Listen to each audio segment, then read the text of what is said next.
Graça e paz. Entramos no capítulo 21 de Êxodo. Moisés acabou de receber os 10 mandamentos, já falamos sobre eles, mas agora chega um momento em que o Senhor começa a trazer os estatutos que o povo deve seguir. Os estatutos regulamentam a vida em sociedade. E é muito interessante perceber que uma das primeiras partes da preocupação divina acerca do povo, da vida em comunidade, é que Deus regulamenta como o Senhor deve tratar o servo, como é que o Senhor deve tratar os escravos.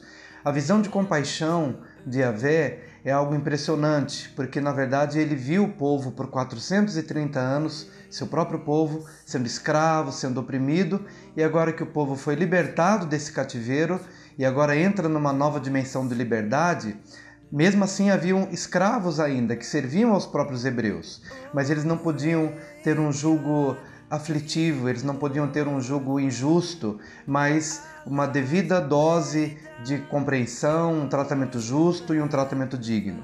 E é nesse contexto, é nessa visão e é nessa intenção que ele regulamenta a questão do servo que deveria trabalhar para o seu senhor por 6 anos, mas no 7º ano ele deveria sair livre. Se ele entrou solteiro, ele sai solteiro. Se quando entrou, ele casou, teve filhos, então ao 7º ano ele tem a oportunidade de sair e então deixar a mulher e filhos, porque mulher e filhos pertenceriam então àquele senhor. Mas havia uma possibilidade deste homem, uma vez casado e tendo filhos, mesmo no 7º ano, tendo a liberdade de sair livre, mas por amor à esposa e por amor aos filhos e também por amor ao seu senhor, ele podia manifestar o desejo de ficar para lá, ficar naquela casa, ficar para sempre, servindo aquele senhor e convivendo com a sua esposa e convivendo com seus filhos. Diante dessa possibilidade dele querer permanecer, então ele deveria ser levado aos juízes da cidade e a sua orelha seria furada. Ele seria então chamado servo da orelha furada, que simboliza: você ouviu que chegou o tempo da sua liberdade, mas você não quis a sua liberdade para permanecer com o seu senhor e permanecer com a sua família. E então com aquele sinal na orelha e não no outro lugar do corpo. Por que na orelha? Porque você ouviu que você é livre, mas querendo ficar, você pode permanecer.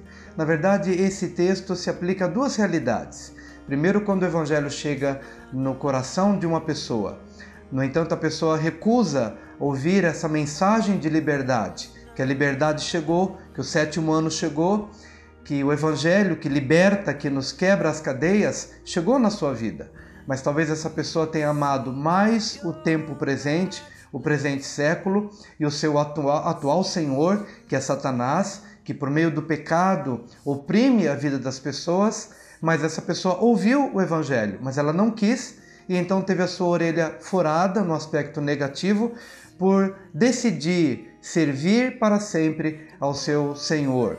No entanto, há um aspecto positivo. Quando o evangelho chega no coração de alguém e essa pessoa abraça a liberdade, ele também passa a ter um outro Senhor. E este outro Senhor é Jesus Cristo de Nazaré, a quem nós devotamos a nossa vida.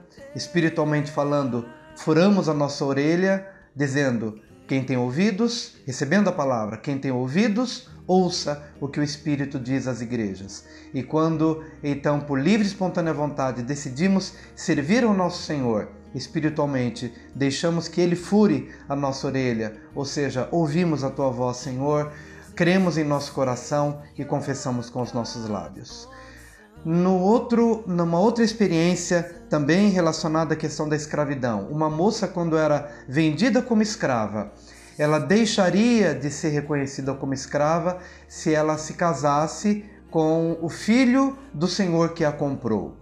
Essa passagem é linda porque ela representa justamente a igreja, que vivia num contexto de escravidão, de pecado, de maldade, mas ela aceitou casar-se com o noivo Jesus. Estamos como igreja vivendo este tempo, que é um tempo de preparação para o grande casamento. Nós havemos de casar como igreja, casar com o noivo Jesus. E mesmo antes desse acontecimento que se dará lá nos céus, mas hoje nós já professamos lealdade ao nosso noivo, hoje já professamos que somos dele e ele é nosso, eu sou do meu amado e ele é meu. E porque já temos esse caminhar rumo ao casamento, às grandes bodas do Cordeiro, somos livres, não somos mais chamados como escravos, porque reconhecemos o nosso Senhor Jesus como sendo o nosso Senhor, mas também como sendo o nosso amado, o amado da nossa alma. É nesse capítulo 21 que nós vamos encontrar também os pecados de morte. Quem ferir a outro, de modo que este morra, também será morto. Quem se levantar contra pai e mãe, quem desonrar pai e mãe, também será morto. Enfim, há várias situações cuja pena seria a pena de morte. Quando olhamos para esse texto, achamos o Antigo Testamento muito duro. No entanto, o pecado é duro.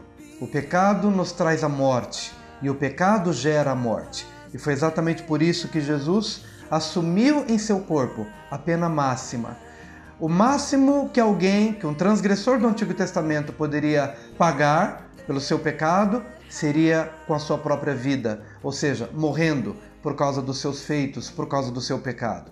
E foi justamente por conta disso que Jesus assumiu na cruz do Calvário o meu pecado e o seu pecado, para que na maior gravidade do nosso erro, nós possamos ver em Cristo Jesus essa sentença recaindo sobre Ele, a fim de que nós possamos, a partir do amor de Deus e do amor de Cristo, recebermos vida e perdão. Que seja essa reflexão para o seu coração no dia de hoje, em nome de Jesus.